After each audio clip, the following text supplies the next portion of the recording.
Hello students, मैं आपका teacher Shubham आपके सामने क्लास 10th की इम्पोर्टेंट, उस दिन मैंने आपको इलेक्ट्रिसिटी का चैप्टर समझाया था कि कौन कौन से इंपॉर्टेंट टॉपिक हैं जो आ रहे हैं। लेकिन आज मैं उन्हें एक्सप्लेन करूंगा कि कौन कौन से टॉपिक हैं जो आपको मैंने बता दिए हैं। अब मुझे उसे एक्सप्लेन करना भी है थोरोली, जिससे आपको और ज़्यादा क्लियरिटी होगी कैसे कैसे एग्जाम में आप उसे अटेम्प्ट कर सकते हैं। तो उस दिन मैंने आपको सबसे पहला जो इंपॉर्टेंट टॉपिक बताया था, ओम्स लॉ बताया था। ओम्स लॉ के बारे में मैं आपको बता देता हूं। ओम्स लॉ इस चैप्टर का सबसे पहला लॉ है। इसमें क्या है, ओम्स लॉ क्या बताता है? रिलेशनशिप बताता है किसके बीच में? करंट और पोटेंशियल डिफरेंस के बीच में। तो अब देखते हैं, मैं आपको पूरा प्रूफ करके दिखाऊंगा कि होता क्या है। तो स्टूडेंट्स, मैं आपको ओम्स लॉ डिराइव करके और बताऊंगा कि क्या क्या है, आप इसमें थ्योरी लिख सकते हो। तो at constant temperature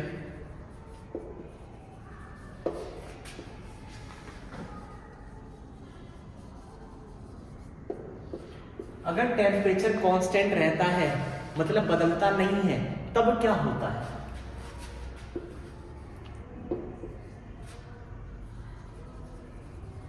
the current flowing through conductor is directly proportional to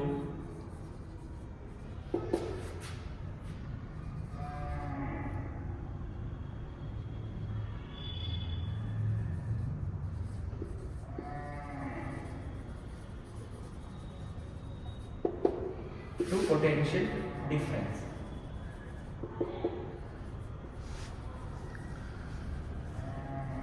potential difference V से डिनोट करते हैं और करंट का आपको पता ही है I से डिनोट किया जाता है।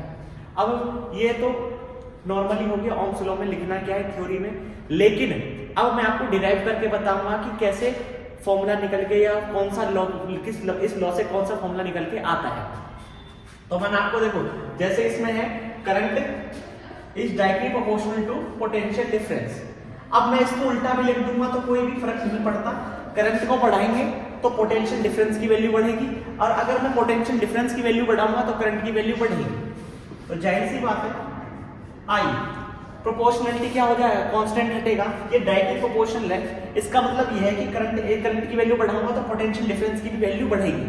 अगर मैं इस डायरेक्टली प्रोपोर्शनल को हटाऊंगा तो क्या होता है? आपका आर आता है। आर क्या है? आर होता है आपका रेजिस्टेंस। क्या होता है? रेजिस्टेंस। तो जो फॉर्मूला निकल के आता है, अब आप यहां से कोई सा भी फॉर्मूला निकाल सकते हो। V is equal to I upon R कर सकते हो, कुछ भी कर सकते हो आप यहां से। और ये भी है, एक मिनट। तो स्टूडेंट्स, जब इसका डायरेक्टली प्रोपोर्शनल ये हटेगा तो कुछ ना कुछ तो आपको पता है ऐड होता ही है। V is equal to R I. R क्या है? आपका रेजिस्टेंस है, ठीक है। अब ये जो है, ये है इसका मेन लॉ, जो मेन फॉर्मूला है। आपको मैं बता देता हूं, V इज इक्वल टू होता है पोटेंशियल डिफरेंस,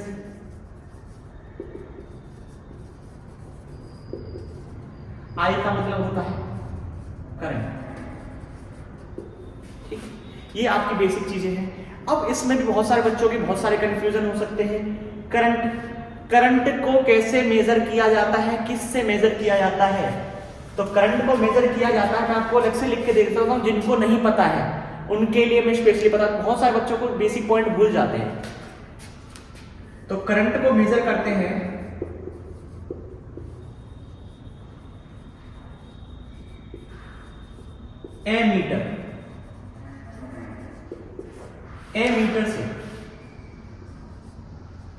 एमीटर से क्या करते हैं हम? करंट को क्या करते हैं? मेजर करते हैं, ठीक है। अब ये आपको बिल्कुल ही याद रखना है, सबसे ज्यादा इंपॉर्टेंट। इस पे न्यूमेरिकल, बहुत छोटे छोटे न्यूमेरिकल आपके 10th के एमसीक्यू में पूछा जा सकता है। मतलब कोई भी दे देगा कि अगर रेजिस्टेंस नहीं है, रेजिस्टेंस की वैल्यू पूछ लेगा, 2 की वैल्यू दे देगा, मतलब 3 में से किसी 2 की वैल्यू दे देगा, तीसरी की आपसे पूछेगा। इसीलिए बहुत इंपॉर्टेंट है, बहुत बार क्वेश्चन आए भी है। इस बार रिपीट होने के सबसे ज्यादा चांसेस है, क्योंकि लगातार 2 सालों से ये नहीं आ रहा है। इस बार आने के बहुत ज्यादा चांसेस है और बहुत ज्यादा इजी भी है। और यहाँ से कोई सा भी फॉर्मूला आप निकाल सकते हो, रेजिस्टेंस की वैल्यू निकाल सकते हो, पोटेंशियल डिफरेंस की निकाल सकते हो, करंट की वैल्यू निकाल सकते हो, किसी की भी निकाल सकते हो। ठीक है, तो यही टॉपिक है आपका ओम्स लॉ। ये एक टॉपिक। तो स्टूडेंट्स, अब जो हम इंपॉर्टेंट टॉपिक पढ़ने वाले हैं इलेक्ट्रिसिटी चैप्टर का, बहुत ही इंपॉर्टेंट टॉपिक है, हर बार ही आता है, हर बार रिपीट होता है, निश्चिंत तौर पे रहिए कि हर बार ही रिपीट होता है। कौन सा है देखते हैं।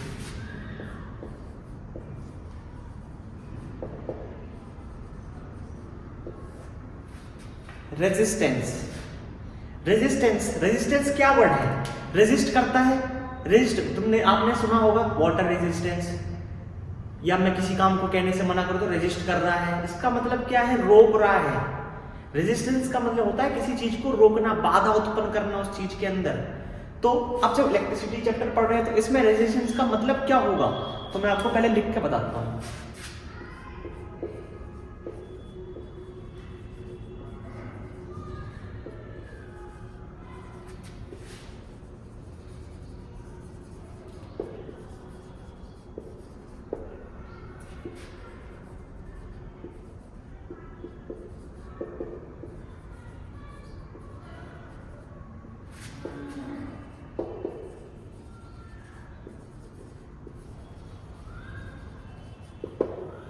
The property of a conductor due to which it opposes the flow of a current। इसमें क्या कर रहा है, मेन इंपॉर्टेंट चीज ये देखो कि ये करंट के फ्लो को अपोज करने का काम करता है, मतलब करंट को रोकने का काम करता है, कंडक्टर में जाने से रोकने का काम करता है कौन? रेजिस्टेंस करता है। ठीक है, अब इसमें इंपॉर्टेंट है जो एग्जाम में बार बार भी आया है, SI unit, SI unit of resistance is ohm. इसका सिंबल होता है ऐसा, याद कर लेंगे आप, बहुत ही इंपॉर्टेंट है। बाद में आपको जब मैं कुछ न्यूमेरिकल करा रहा हूँ तब मैं आपसे पूछूंगा, तब आपको इसकी इंपॉर्टेंस पता लगेगी कि ओम्स की क्या इंपॉर्टेंट है। तो SI यूनिट ऑफ रेजिस्टेंस क्या होता है? ओम होता है। ठीक है, अब रेजिस्टेंस कैसे इफेक्ट करता है, रेजिस्टेंस कैसे कैसे इफेक्ट करता है कंडक्टर को, वो हम देखते हैं।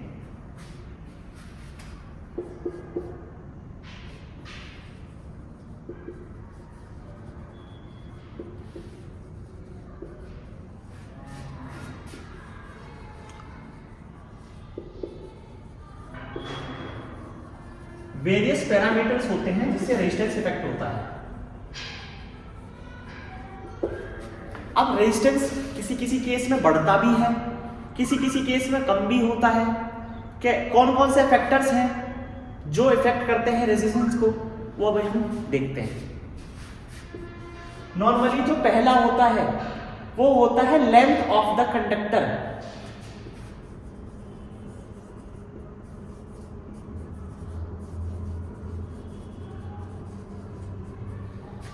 ठीक है जी, दूसरा क्या होता है?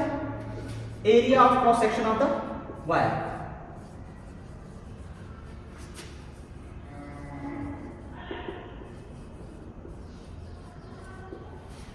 ठीक है, थर्ड होता है nature of the material, nature of the material, और फोर्थ होता है टेम्परेचर।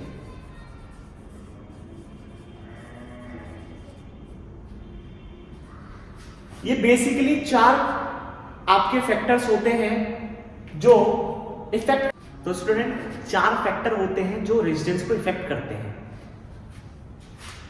ये 4 फैक्टर होते हैं, लेंथ ऑफ द कंडक्टर, ये length of the conductor wire जो होता है वायर, ठीक है, area of cross section of wire, nature of the material, और चौथा होता है temperature.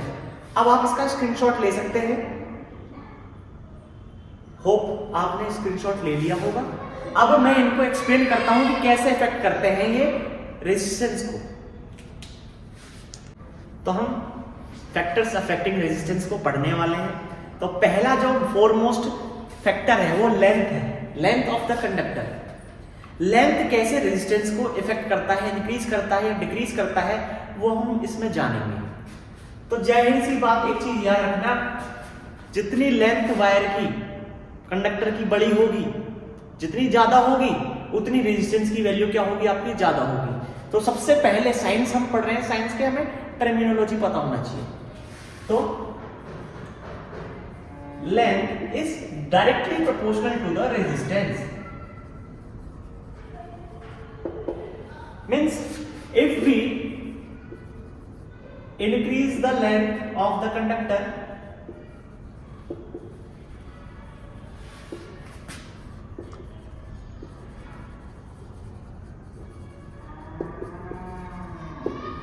the resistance will increase.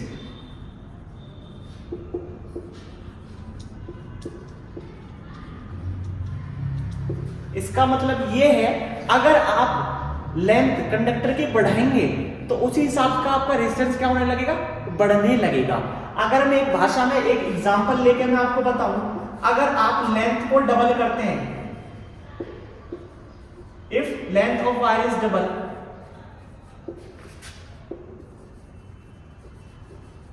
So resistance जो होगा वो भी क्या हो जाएगा,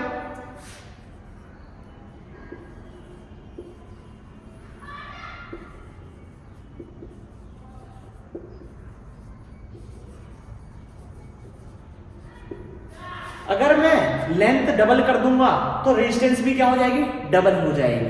मतलब डायरेक्टली प्रोपोर्शनल है, अगर आप लेंथ बढ़ाओगे तो रेजिस्टेंस की वैल्यू भी क्या होगी, बढ़ेगी। जाहिर सी बात है। ये आपका पहला है क्या, लेंथ ऑफ द कंडक्टर। अब हम पढ़ेंगे, आप लिख सकते हो या स्क्रीनशॉट ले सकते हो। तो स्टूडेंट, रेजिस्टेंस को दूसरा जो फैक्टर है जो इफेक्ट करता है वो होता है area of cross section of conductor. जितना, अब देखो, एरिया ऑफ क्रॉस सेक्शन के बारे में बात कर रहा है, तो हम किसके बारे में बात कर रहे हैं, किसी भी वायर की थिकनेस की बात कर रहे हैं, चौड़ाई की बात कर रहे हैं। तो एक चीज याद रखिएगा, जितना वायर आपका थिक होगा उतने रेजिस्टेंस की वैल्यू क्या होगी, कम होगी। तो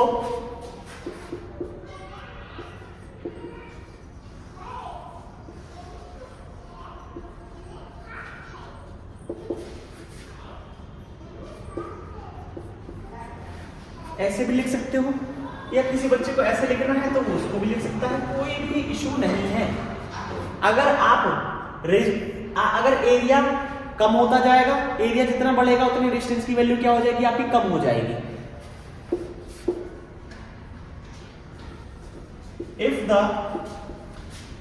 area of cross section is double,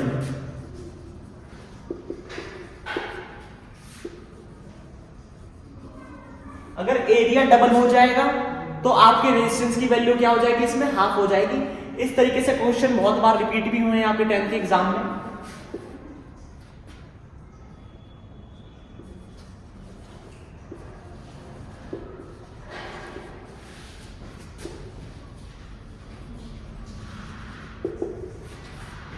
तो एरिया बढ़ाएंगे तो रेजिस्टेंस की वैल्यू क्या होती जाएगी, कम होती जाएगी। इस सेकंड फैक्टर में यही है जो जानने वाली चीजें हैं।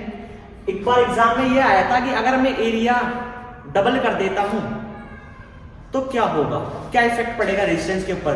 तो आपको थोरोली इसमें क्या होता है, डीपली बेस क्लियर करना है। तो जितना एरिया बढ़ेगा उतनी ही आपकी क्या हो जाएगी, कम होती चली जाएगी रेजिस्टेंस। ये आपका सेकंड फैक्टर है। थर्ड जो है आपका फैक्टर है वो है nature of the material. Nature, कौन सी चीज, कौन सी मटेरियल से कौन सी चीज बनी हुई है। Nature of the conductor, nature of the material, कोई भी बात, दोनों बात सेम है कि किस मटेरियल से आपका वो कोई चीज कंडक्टर बना हुआ है। फॉर एग्जाम्पल, आपको पता है हर मेटल की और हर चीज की क्या होती है, रेजिस्टेंस अलग होती है।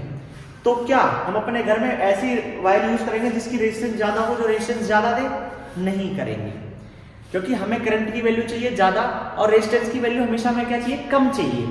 तो हम अगर इसको समझना है तो दो तरीके से हम समझ सकते हैं एग्जाम्पल लेके। अगर मैं क्या लूं, कॉपर वायर लूं एंड सेकेंड लूं nichrome wire.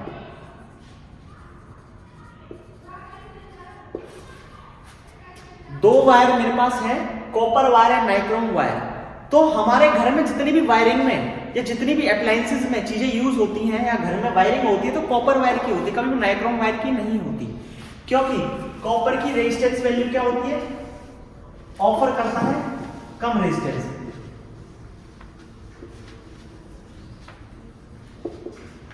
Offer less resistance.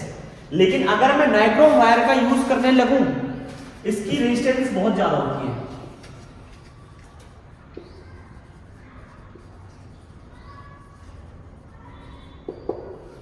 तो इस वजह से हम क्या करते हैं, कॉपर वायर का यूज करते हैं, क्योंकि ये ऑफर करता है कम रेजिस्टेंस। और नाइक्रोम वायर का ज्यादातर यूज कहां पे होता है आपका, हीटर्स में, आयरन वाले में, जिसमें हीट हो, जिसमें हीट प्रोड्यूस हो। लेकिन हमें क्या चाहिए होता है, करंट की वैल्यू ज्यादा चाहिए होती है, तो इसलिए हम अपने घर में कौन सी चीज यूज करते हैं, कॉपर वायर यूज करते हैं। यही है इसका मेन फंडा जो आपको याद करना है। आप स्क्रीनशॉट ले सकते हो। तो लास्ट और सबसे इंपॉर्टेंट और सबसे इजी जो है याद करने के लिए फैक्टर अफेक्टिंग रेजिस्टेंस में है इफेक्ट ऑफ टेम्परेचर। टेम्परेचर कैसे इफेक्ट करता है रेजिस्टेंस को, देखिए।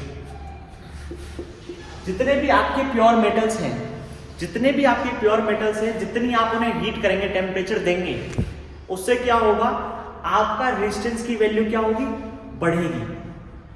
जाहिर सी बात है, तो इसमें कुछ ऐसा याद करने का है नहीं, बहुत सिंपल है कि if we increase the temperature of the conductor,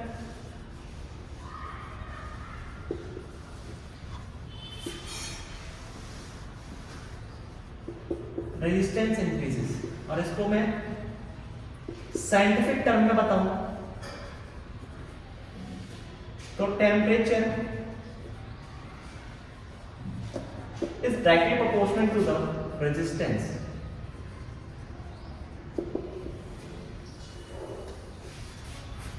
ये आपका फैक्टर्स अफेक्टिंग रेजिस्टेंस लॉन्ग में आता है, ज्यादा मार्क्स में आता है, जिसमें आपको सारे फैक्टर्स क्या करने पड़ेंगे, ब्रीफली एक्सप्लेन करने पड़ेंगे। और इसी फोर्थ पॉइंट से मैं अपना ये टॉपिक यहाँ पे एंड करता हूँ। आशा करता हूँ कि आपको चीजें समझ में आई होंगी। आप नोट भी कर सकते हैं, स्क्रीनशॉट ले सकते हैं। अब स्क्रीनशॉट लेने के बाद मैं आपसे ये कहना चाहता हूं, आपको मोस्टली चीजें समझ में आ गई होंगी। और अगर अभी भी आपको चीजें समझ में नहीं आती हैं, कोई आपके डाउट है, तो आप कमेंट सेक्शन में पोस्ट कर सकते हैं, ठीक है। और जो जो चीजें मैं आपको यहाँ पे एक्सप्लेन कर रहा हूँ, ये क्वेश्चन टॉपिक के बारे में बता रहा हूँ, ये मेरा बहुत सालों का एक्सपीरियंस है जो मैं आपके पास यहाँ पे शेयर कर रहा हूँ। ऐसा नहीं है कि मैंने आया एक दिन में उठ के तुक्का मार रहा हूँ। मैंने बहुत सारे प्रीवियस ईयर क्वेश्चंस के पेपर को एनालाइज किया है। एनालाइज करने के बाद जो मोस्टली रिपीट होते हैं उन क्वेश्चनों को मैंने आपके यहाँ पर डिस्कस किया था। और इनमें से एक इंपॉर्टेंट है इलेक्ट्रिसिटी चैप्टर में से रेजिस्टेंस, उसकी SI यूनिट और उसके फैक्टर्स अफेक्टिंग रेजिस्टेंस, उसके 4 पॉइंट। बिलीव करिए, जो जो चीजें मैं बता रहा हूँ आप उसे फॉलो करेंगे, फेल होने का तो कहीं से कोई भी मतलब नहीं, चाहे वो कितना ही लो ग्रेड हो स्टूडेंट या अभी तक उसने कुछ नहीं पढ़ा हो, उससे फैक्टर नहीं है। अगर आप अब भी अपने आप को कंसंट्रेट करके एक जगह अपने दिमाग लगा के, क्योंकि आपके पास बहुत कम टाइम है, फरवरी मिड फरवरी से आप एग्जाम चालू हो जाएंगे, आपके पास अब बिल्कुल भी टाइम नहीं है वेस्ट करने के लिए, तो आप अभी भी इंपॉर्टेंट क्वेश्चन पे फोकस करके चीजें कर सकते हैं। आशा करता हूं आपको समझ में आया होगा। मैं शुभम, आपका टीचर।